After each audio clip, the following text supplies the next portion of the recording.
episode ya mbere dutangira First Lady.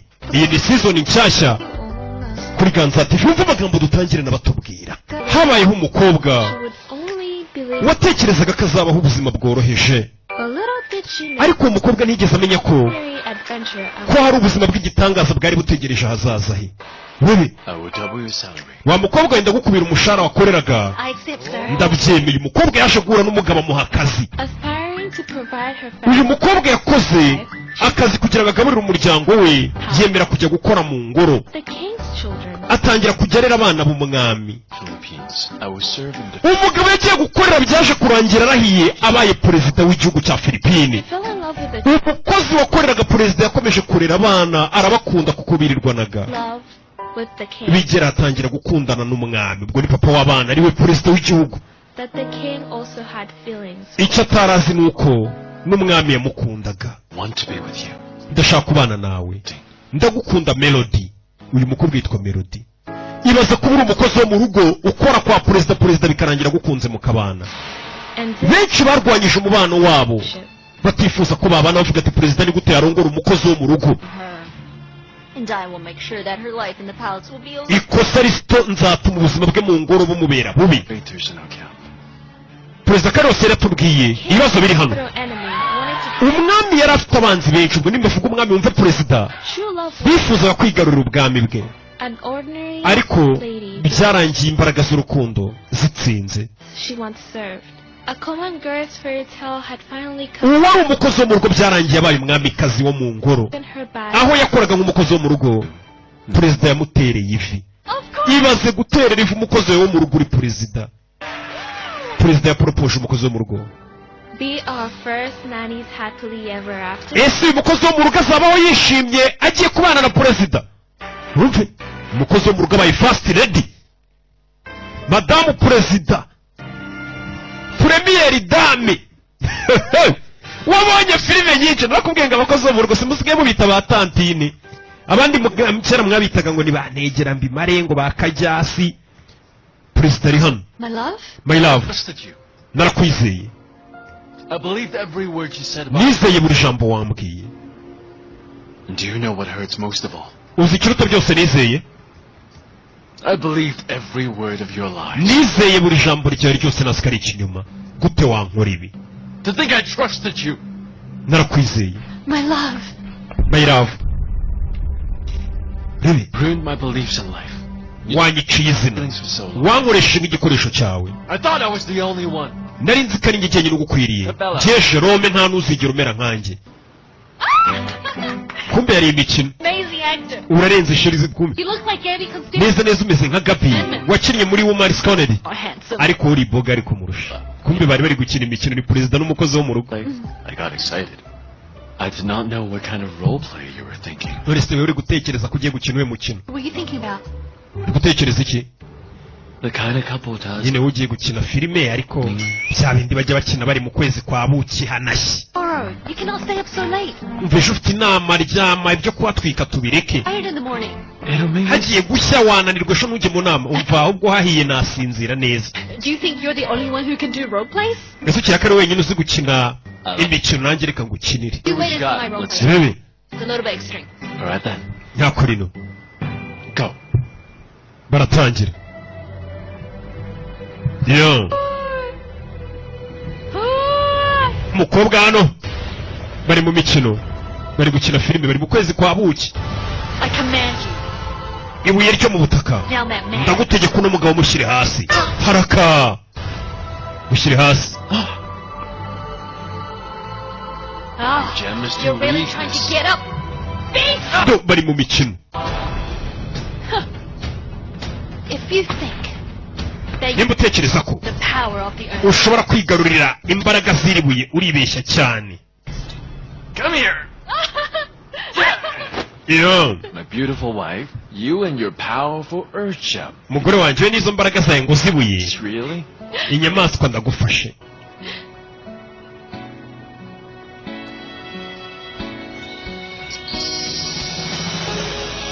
Yo. Katururi.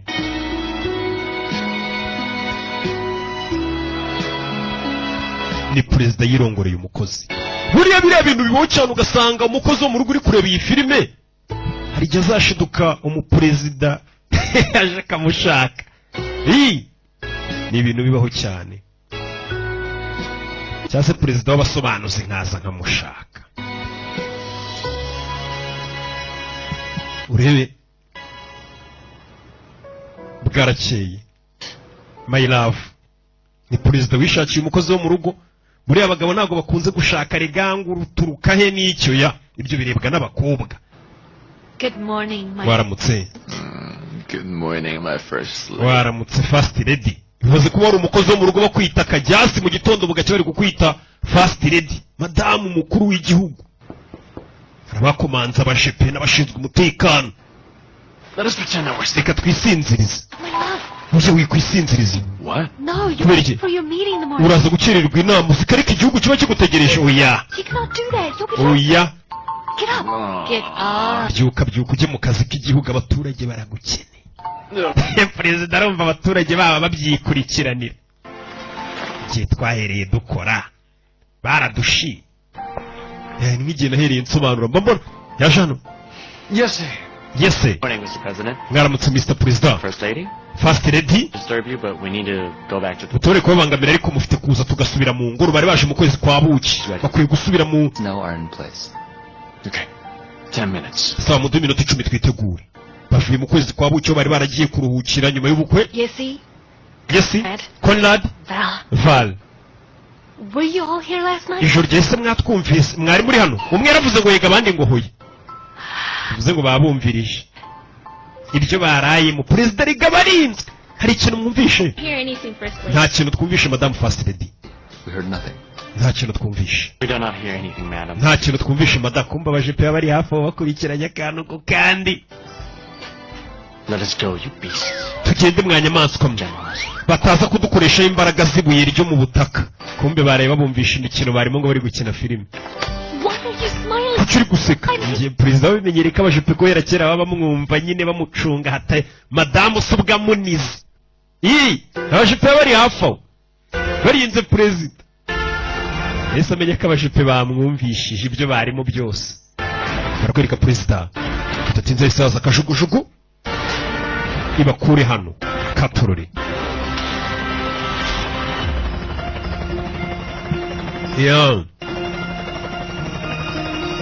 kajugujugu nuko yahagurutse. bimeze bite bebe? Glenn, are we going to go through it smoothly? I'm really nervous about umva it. ngiye mfite ubwoba. Now, do not be. biraza kugenda neza ntabwo ukwiye kugira ubwoba. Don't worry. ntugire ikibazo. You will be great. Nothing to worry about. Good morning, Mr. President. Good, Good morning, morning. Madam First Lady. Sir Yesi, good morning. The Good morning. preparation for the mwaramutse harwaje. smoothly as planned. umva ibintu byose byatewe kandi biri kugenda nk'uko twari twabipanze. Mr. President, Yes, Yessie. Madam First Lady, this is Bella ni Lemon, bela na nani. the newly hired executive uyu assistant. nguyu niwe ugiye kunyungiriza. Can you hold mfasha ipad yanjye sha. Yes, he has leveled up. yese yazamuye mu nzego. Instant now. usigaye ufite abakungirije. still the old me? oya ndacyari wawe undi. Where are the kids now? They're with a new nanny, ma'am. They're currently preparing for the arrival of the king. Oh, okay. I'll just go. umva umwami agomba kuza kudusura tugomba kuza kumwakira. tujyane ngo hari umwami ugomba kuza kubasura. uyu ni perezida. Ambassador Maldivino Ponti is already waiting for us. ambasaderi aradutegereje. perezida afite amagahunda menshi. Know my promise to you as a husband. n'abana ba perezida. perezida nyine urumva ni umuntu mukuru afite abana. uyu ni umugore wa kabiri yashatse ariko perezida arafite abana. ni agaturage dore uburyo kaba kiyambariye. We are looking for the murareba iki? Earth Gem. turi kureba ngo ibuye ngo ryo munsi y'ubutaka batubwiye ngo ufite. kumbe n'imikino yari akina na papa wabo mu kwezi kwa buki abana bari kumuserereza. Where's your new nanny? umukozi wanyu mushya ari hehe wansimbuye? Everybody, nanny. kumbe hari uwaje hano. umukozi bevi ndi hano. yeah. So, Madam First Lady, madame first lady do you think uratekereza iki kuri aka kantu? we'll like? urakeka kano bari buze kugakunda? He's rebe oh, teasing. So, children, listen up. bana bato rero mwumve. When King Eldrick arrives, umwami Eldrick agomba kuza mugomba kumenya uko mumwitwaraho. let us review reka dusubiremo uko muri bwitware. plays when King Eldrick arrives. ese umwami Eldrick naza muramwakira gute? First him as His Majesty. We are not allowed to talk over him. ntabwo twemerewe kumukoraho We talk. cyangwa kumuvugisha atari we tuvugishije mbere We cannot touch him without his permission. keretse aduhaye uburenganzira bwo twemerewe kumukoraho nta muntu ukora ku mwami atabiguhera uburenganzira What are the punishments to be? igihano ni ikerera ibyo bintu nimubirengaho Prison. ni gereza umwami ugiye kuza ntabwo aba yikoraho n'abana ba perezida kumukoraho bashobora kubifungirwa Auntie, the royalty it's so strict. That's why I have a request. What is it? niyo mpamvu rero nari nasabye ko Ambassador Dad. kubera ko nashaka gusebya papa wanyu You three greet the king. mwembi batatu bari mu mujyi guhura na perezida ngiye nsigare nk'umukozi wo mu rugo utifitiye icyizere uvuga ati sindamenye ibyo abaperezida n'abafasiti ledi bakora How are you? sinshaka kujya guhura n'abayobozi bakomeye Meeting? I'll let Yessi handle it. He can handle it on his own. kwisi ugaruka se yese araza kubyitaho byose by'inama yabitaye Melody not joining us later? No. But my love. Melody araza kutwiyungaho yego King Eldrick will be happier there. umwami Eldrick araza kwishima nawe nakubona I'll have a crush on you. ashobora no kukwikundira rega uve kuri papa Right here, Nathan. So, Nathan ndi hano You'll Baby. be fine. It's okay. biraza kugenda neza We still have some spare time before King Eldrick arrives. turacyafite igihe umwami Eldrick ataraza ushobora kuza tukaba So naughty. ntakuri umusazi Earthgem. Come on. abana uzi ko bamenya ibyaha ryabo yego ryo munsi y'ubutaka ni imikino nyine baraye bakina Curse? ukwiye kujya kwitoza Right. Yes. Listen, yego afite kwitoza ni umukozi wo mu rugo nibwo perezida kimurongora bivuze ngo afite gutozwa byinshi kugira ngo atangire kwitwara nka ba fast lady bandi All details accounted for. We're just waiting for details zose twazirebye turi kwiga ku bari buze baherekeje umwami Eldrick Delicious. biraryoshye ibiryo bebe Ready. ibiryo birateguye mu ngoro mwahasukuye About the palace. ingoro ntimuyigire ikibazo Alice is exactly like me. Mo. haratunganye hameze nkanjye harashaje naho Hold on, why are you guys so mean? aba ni abakozi bakoropa mu ngoro ya perezida I'm saying is that the palace is just icyo mvuga ni uko ino ngoro ya perezida ari nziza nkanjye twayisukuye Then you're perfect for the man with me. hari abandi binjiye See? The palace Baby. is ready. Guys, ladies, as you all know, this is Yoning, uyu ni yoning new staff here in the palace. uyu niwe ugiye gukurira abakozi ba hano mu ngoro He'll be working with all of you. guhera uyu munsi agiye gutangira gukorana namwe And you are? urinde Your future. hindu hazaza hawe bebe Why isn't anyone stopping me? Of course. kuki mutari kumfata kandi igiye kumukubita ibeshya nyine umukubite bazi ngo najya gukubita umuntu baramufata Okay. Mr. President wants a final rehearsal before King Eldrick arrives. So, guys, perezida arifuza ko twitoza mbere y'uko umwami ahagera Let us go! tugire iki To do here. Get a move. umwami uba ugiye kuza ntabwo aba asanzwe Why am I here, sir? I don't know how to act like a king.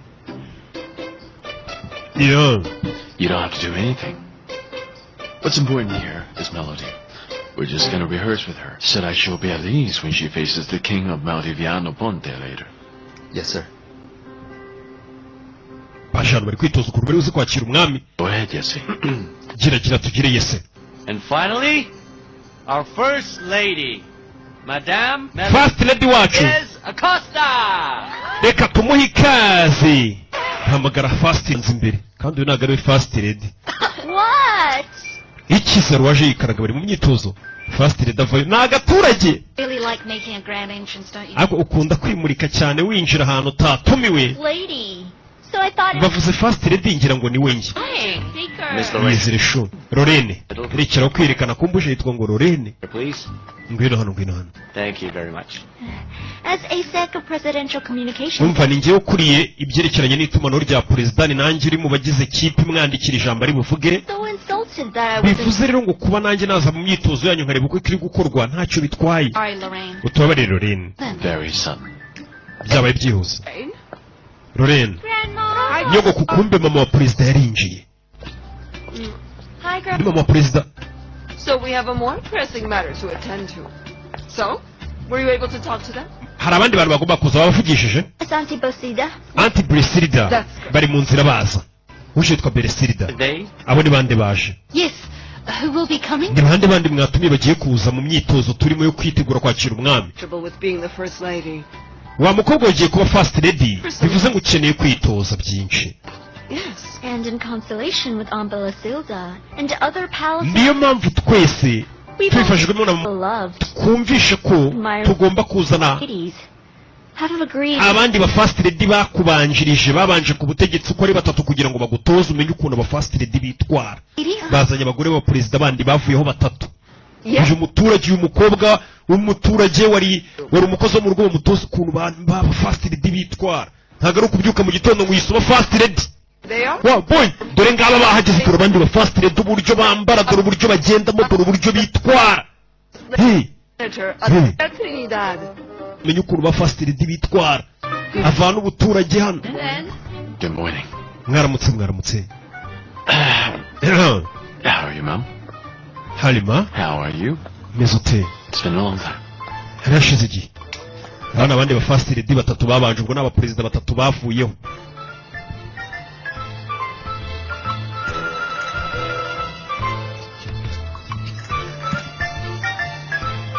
Muri Afrika ntago yabyoroshye kwita ubabonera rimwe.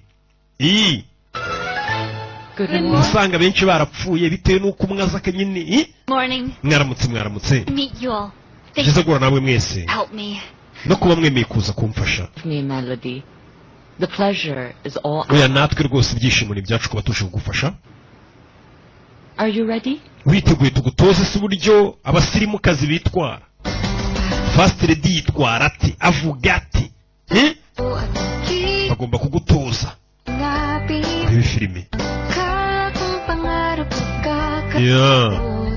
Melody yarishimye nta kibazo cye.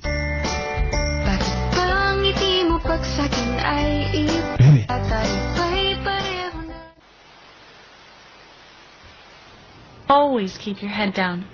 A first lady should always submit to her husband, the president. But no, but. But then again, what would a former nanny know about being a first lady? Ese umuntu wazana umukozi mu rugo n'icyo azi kubyerekeranye no kuba first lady baje kumucyurira. Especially since we have very little time. Cyane urabona dufite n'igihe gito cyo kugutoza ngo umwami ahagere. And you'll do fine, okay? Speak when you're spoken to. Icyambere just keep your mouth shut. Niba uzi ko ugiye kuba first lady ujye uvuga uko bakubajije ubundi ufunga umunwa. Ikindi president ntugashaka kwiyerekana kumurusha ngo bari wewe urugifoto kumurusha. Here for your beauty and grace. Ikindi uri hano kugira ngo umuri ku bwiza bwawe nta kindi cyakuzanye no gutuza ntukimurike cyane ngo wibonekeze. Tumeze nk'abari kumucyuriraho kugira ngo mushyire ku murongo mutoza. Sawa? You are really a beauty, madam. Kuba uri mwiza rwose uri mwiza pe. I'm sure the dress that Ambrosia's daughter made for you. Ndetse ikanzu twakuzanira asa kukubera. Ikanzu. First ladies, why don't we show the first lady her beautiful gown? Reka twereke first lady iyo kanzu agiye kwambara ukuntu irenze. First lady baje kumwereka ikanzu agomba kwambara. Dore urukanzu maye ni rurerure ariko ni rwiza ni ya makanzu ukabona arimo amafaranga. Bamwiritse ikanzu nziza umukozi wo mu rugo rero ari wimenyereye kwiyambarira za rumbiya. My grandma had the same one. Nyogokuru wanjye rero yari afite ikanzu yenda kumera nk'iyi. And now it's time for your makeup. Nicyo gihe rero ngo tugukubite na ka makeup. Are you ready? Uriteguye? Abandi ba first lady baje kumutoza. Love it. Rebe. Barakwereka igihe cyarageze. Umwami Eldrick yahageze. Rebe filime. Umwami w'umuzungu. Both our secretaries ndetse bamaze no kwemeranya ibyo ibihugu byacu bigomba kugenderaho. Is there anything you would like to say? Hari ikindi kintu washaka kutubwira? Let me just say, I'm really looking forward to a healthy and productive relationship. Niteguye rwose kandi ntegereje ko tuzakorana neza tukabana neza. I would like to introduce to you. Mbere ko dukomeza kujya kwigaburo reka mbanze ngira ngo ngupresenta. Your Excellency. Nta kibazo nyiri cyubahiro. Yes. Your Majesty, present to you reka tukwereke Republic of the Philippines first family. Reka tukwereke famiye ya president. With the first mother. Ugiye kuza wa mbere ni mama wa president. The first mother. Havayo. Umuntu ariko umuntu ubyara president. Ukimara kuba umwana wakimara kuba president nawe ubita bihinduka abantu bakayibona kuri mama wa president. Umukuru w'igihugu ubwo nawe uri mama mukuru w'igihugu. Mama ariko mama wa president arabanza very murikana umusirimu cyane n'uburyo atambukamo n'uburyo amwenyuramo uva kuri abakobwa bina uhamagara ngo ngwino tugususuza abashyitsi akaza yanitse ngo hehehe yanitse iminwa igera mu matwi. Ba first lady uzabarebe baseka gake bamwenyura baje kumwereka abana ba president dore ngaba harimo umwe gendera mu kagare n'abana ba perezida nabo bavuye babamurikira umwami abana ba perezida nabo nubareba basekamo gake bamwenyura bafite discipline bafite umuco na sport hey rebe kaza hano gake gake bari kubamurikira umuyobozi umwami buriya ntabwo aba yikoraho umwami abahumura Madame Melody, reka duhe ikaze Melody first lady bamukozeho dore make up dore ikanzu nziza dore amaherena ahenze ibyo kuba ari negera mbimara ariko ajyasi rwese amadongo babimukuyemo ubu ni first lady mwabakozi mwe mujye mwitoza akanya kariko kose perezida yaba ashaka mujye muhora mwiteguye muri abasirimu mureba banyokobuje yo bamuhaye ikaze ni umuturage kugendera mu nkweto ndende do byamujabutse dore bamutoje uriya mwana azaba first lady igihugu azakiyobora madamu perezida koraho ubundi baguca umutwe yagwiririye umwami Your Majesty, I'm sorry. nyiricyubahiro Okay. ntacyo bitwaye ntacyo bitwaye biriya babyita kuwuta mu rubyiruko It's okay, Melody. Yeah, it's all right. nta kibazo It was an accident. oya yari impanuka ngwiriye atabishaka kugwira umuyobozi w'abandi bahita bandikeka ko ushaka kumwica Are you okay? wagenda ukagwira Trump I told you so, Glenn. I will only embarrass you. sinakubwiye ngo ugiye cyo nkora ni ukugusebya gusa An accident. mbese ntabwo yigiriye icyizere n'impanuka sheri tuza perezida agerageza kumuturisha dore mama wa perezida ukuntu amureba inzererezi witoye uri ubusa nk'undi bakobwa wari seri y'abasirimu niko mama yavugiye ku mutima ntiyase n'ubureba n'indoro ukahita umenya ikintu umuntu avuze baje kwicara ku igaburo ngo basangire gusa perezida aramukunda perezida amuturisha hano aba yapanitse umukobwa dore mukecuru ukuntu areba umuhungu wanjye yarabuze umukobwa uri seri iyo nawe dore ukuntu areba nyirabukwe It was really embarrassing. karadusebeje igihugu cyose ariko uzi kubona first lady w'igihugu ari kugenda agwira abandi baperezida basuye igihugu abagwaho inkweto zamujabutse kumbe hano hari ababifashe barababaye jarasebye bikira ni igisebo ibaza ariko nawe tekereza umufast lady umwe uzi uri kubona rwose inkweto ziri kumujabuka ari kugenda agwirirana mu bantu ibyo bintu ntabwo bisa neza uko byamera kose yega impanuka zibaho ariko ntibisa neza hari abantu batangira kuvuga abanzi b'igihugu ngo n'inzoka yari yanyweye uriya mufast lady bazanyanywa n'urumogi yageze mu bamagendagwa asebye igihugu urebe nta cyizere yifitiye ubu koko ibi nzabishobora buriya nakubwiye ngo si ujya ubona ukuntu nasebye ndaza kubabwira inkuru mu kanya I'm sorry. mumbabarire High heels. ntabwo menyereye kwambara zino nkweto za taro ndende But the protocols, we reviewed them. ariko twari twabyizeho twabisubiyemo twitoje kuzigenderamo I tripped and lost. nanyereye So you know about it. Then why didn't you keep that in mind earlier when you were facing King Eldrick? nubwo wari ukuye umwami se utabitekereje Seems like Melody just reacted according to her reflexes. I don't think we should make a big deal out of umva it. reka tureke kubikomeza buri byabaye King Eldrick was okay with it. ikindi umwami nta n'ikintu bimubwiye ko umukobwa yamugwiriye Please spare my wife. umva umugore wanjye mumureke pe mumubabarire We still have to take an apologetic step. dufite gusaba imbabazi umwami nubwo umwami yavuga ngo ntacyo mutwaye ariko twamugwiriye habuze abantu baza bakugwira ibaze nanjye ndi umwami w'agasobanuye ukaza ungwira And we will assure them that we mean no disrespect. umwami turaza kubimusobanurira tumwereke ko nta gasuzuguro kari kabirimo ari impanuka Secretary to write an apology letter to address. andika iretera isaba imbabazi yoherereza umwami wumvishije ariko umwami ukuntu abahumura no kunyerera ukamugwira ari impanuka kandi uri fast lady igihugu cyandika iretera isaba imbabazi bakayimwohereza ati mutubabarire yari impanuka ntabwo twashakaga kukugirira nabi There's nothing else we can do for Melody. nta kindi twakorera Melody rero ubwo ni ibyo uyu mukobwa yitwa Melody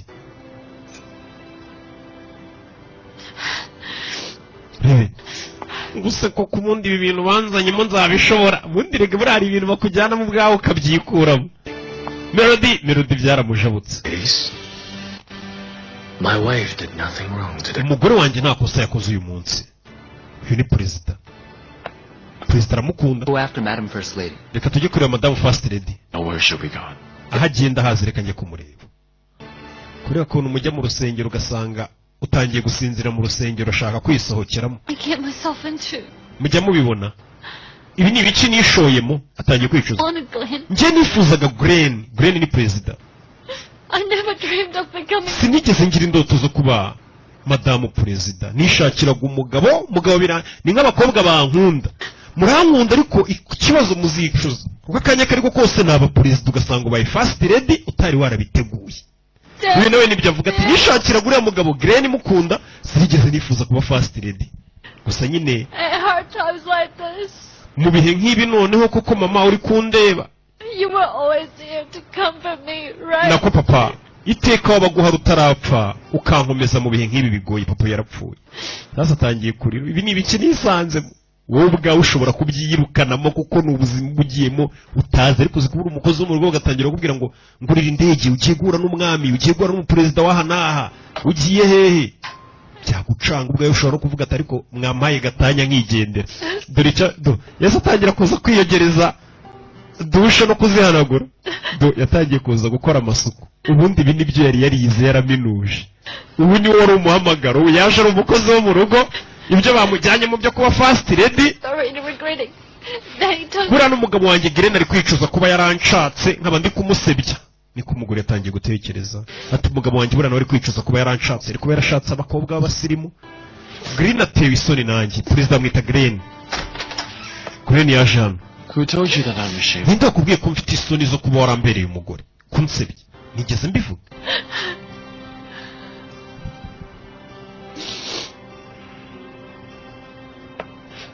Yeah. Why are you cleaning the bathroom? Kuki uri gukora amasuku hano muri douche? Because the only thing I'm good at. Kuko iki ari cyo kintu cyonyine nshoboye kwesa amadongo gukora amasuku. In a way, I have done something right today. Byibura byitwe ko uyu munsi nakoze ikintu kizima ari cyo gukora amasuku kuko nicyo nshoboye.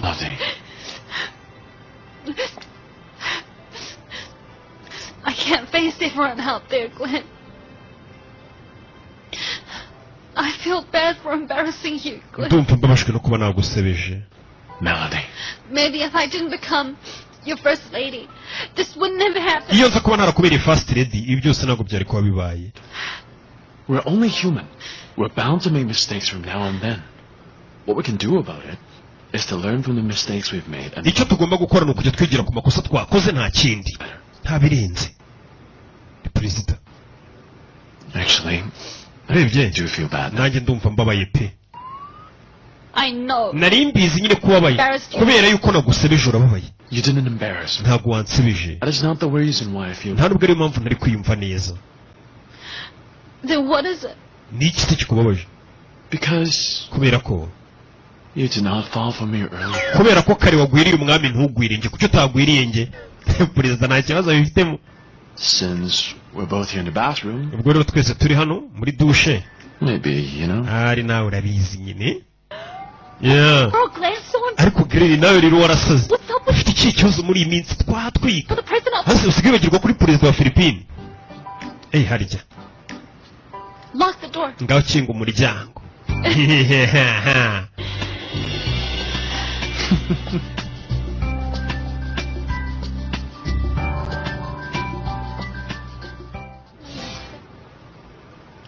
Annie.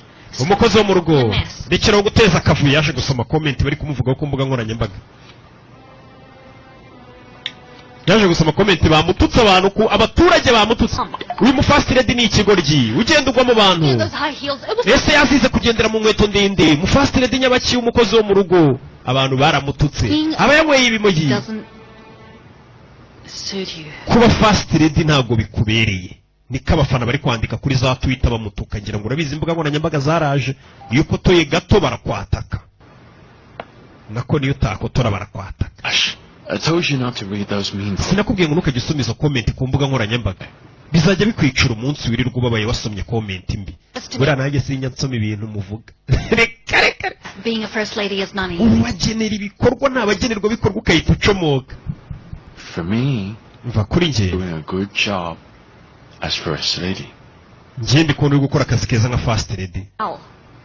Melody. Not mean for that to happen. Ibyabaye kare ntabwo wifuza ko biba ujya kunyerera. It's an accident. Yari impanuka wibitekereza cyane. Glenn, can I ask you something? Of course. What is it?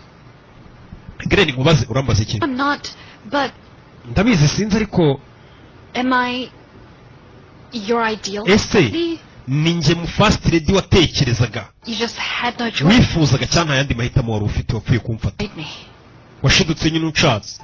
Melody. Madam First Lady, I'm really sorry to disturb you. Madam First Lady mutubabarire. Zilda expects... Madam Beresirida aragutegereje. Beresirida ubwo ngubwo ni mama wa president. Aragushaka. It's alright, Glenn. Bimeze sawa Glenn, president yitwa Glenn. I have something else. Gendere mama wawe, nanjye mfite ibindi nari ngiye gukora. Gusa umukobwa yaramuje ati ninjye mu First Lady wahoze wifuza cyangwa nyine See you later. byapfuye kuhurirana. Yeah, urabona ahantu baba ariko. Yesi? Yesi. Sir, do I have an important appointment later? Uyu munsi hari rendezvous mfite nimugoroba yihutirwa ra? Let me check. Kandebe. President ari kubibona. We should have gotten Allegra and the others. Urabizi Allegra dukwiye kumugira umukonsilita. We could have avoided this disaster from happening. Iyo tuza kuba twarafasha abantu bakamukurikirana uyu mukobwa ntabwo bino bibazo byose byari kuba biri kuba. This lady from yesterday was really bigger. If she only wore a different gown. Iyo aza kwambara ikanzu itari ndende nk'iriya njye nkeka ko atari kugwa. So what do you know about women's fashion? Ubundi bijyanye n'imyenda y'abagore bizihiye iki? Ponte's official statement already came in. Umva umwami yamaze gusohora itangazo. Avuga ko imbabazi twamusabye yazemeye atabikomeje kuba twamugwiriye. I also have an idea on how to appease the king. Mfite igitekerezo cy'uburyo twashimisha mu mwami twagwiriye. I have an official state visit to Maldiviano. Ndashaka kujya kumusura muri Maldiviano Ponte. Nkanajyana na Melody umugore wanjye tukajya gusura umwami mu bwami bwe natwe.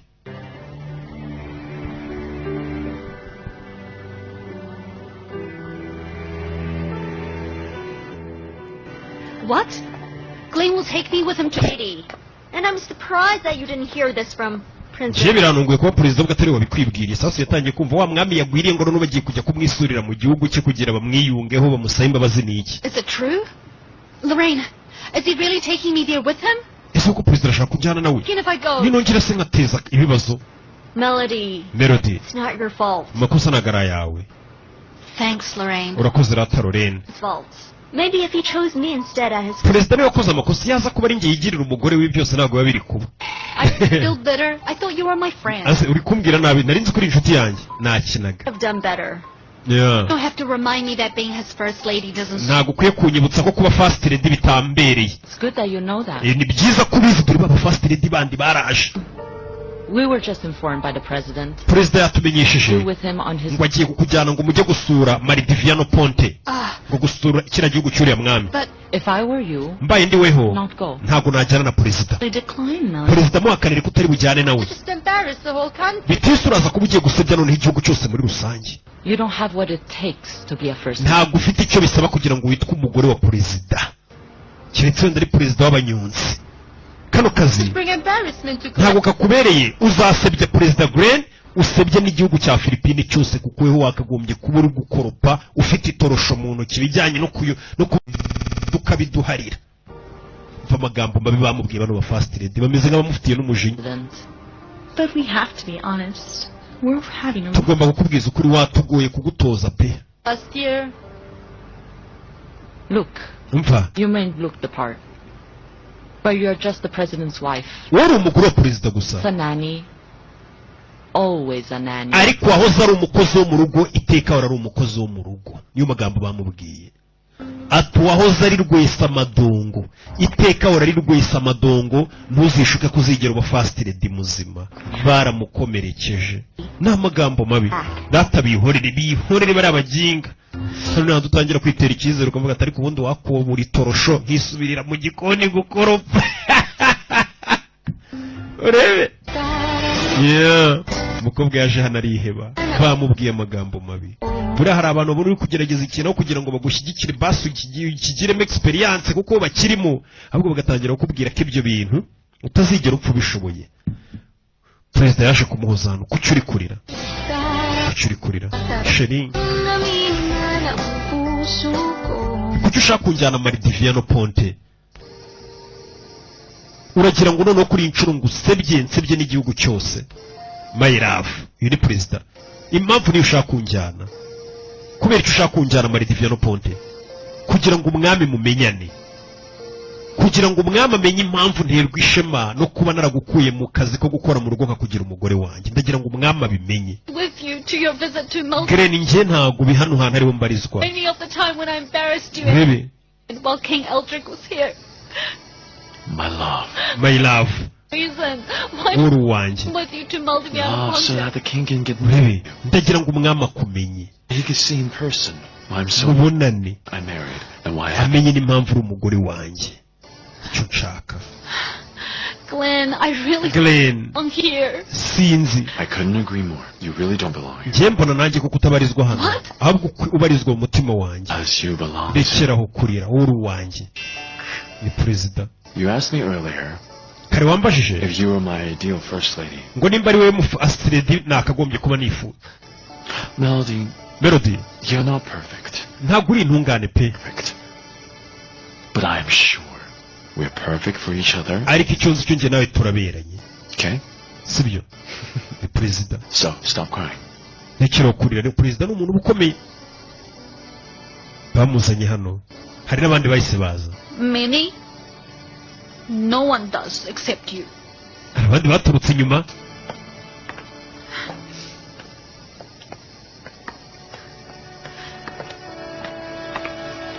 Lying to me. Hold on. You're just messing with me. You're the prisoner of the Philippines and you're messing with me. Hari abandi bahise baza ni surprise. What? Give me 1 minute. Mu munota umwe nkwereke. Melody? Melody. Turagukunda Melody.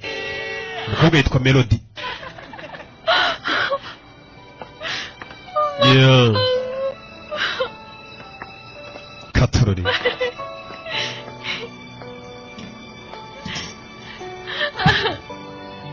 Byishimo byaramurenze. Baby. I told you so, right? Plenty of people love you. Nene nakubwiye ngo abantu benshi baragukunda. There's in love with Melody. Melody hano bari kumushimagiza. Yeah, baramuririmba. Melody. Melody.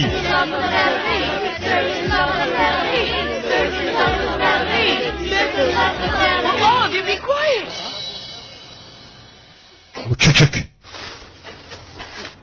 Sorry, Aunt Basilda. Don't call me that. And would not have given Umbabarire Madame Basilda. when you got married to Glenn. Nakubwiye ngo iki gwashingirwa n'umuhungu wanjye Glenn. To be my son's wife. Kuki nemeye kuba umugore w'umuhungu wanjye? I would prefer that you call me Icyo nshaka uzajya unyita Mother. ujya unyita nyoko, ujya unyita mama.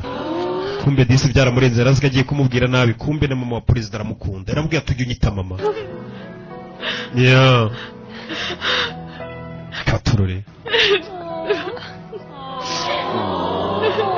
Yeah. Baby. Thank you, Mom. Urakoze mama. Mama. Abana batangiye kumwita mama. Abana atabyaye ni mukase wabo nabo batangiye kumwita mama. Auntie, we also want to tell you something. Twashaka kubwira ikindi kintu. We don't want to call you auntie anymore. Ntabwo dushaka kongera kwita auntie, tantine. It's okay with you. The three of us want to call you Mommy. Turashaka kujya tukwita mama n'abana ba president. Ntabwo dushaka kujya tukwita tantine, tuzajya tukwita mama.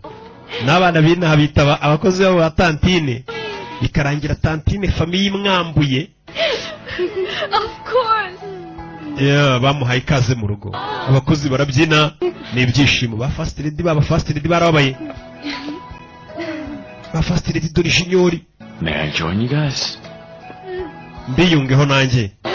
Perezida nawe yaje hano. Yeah.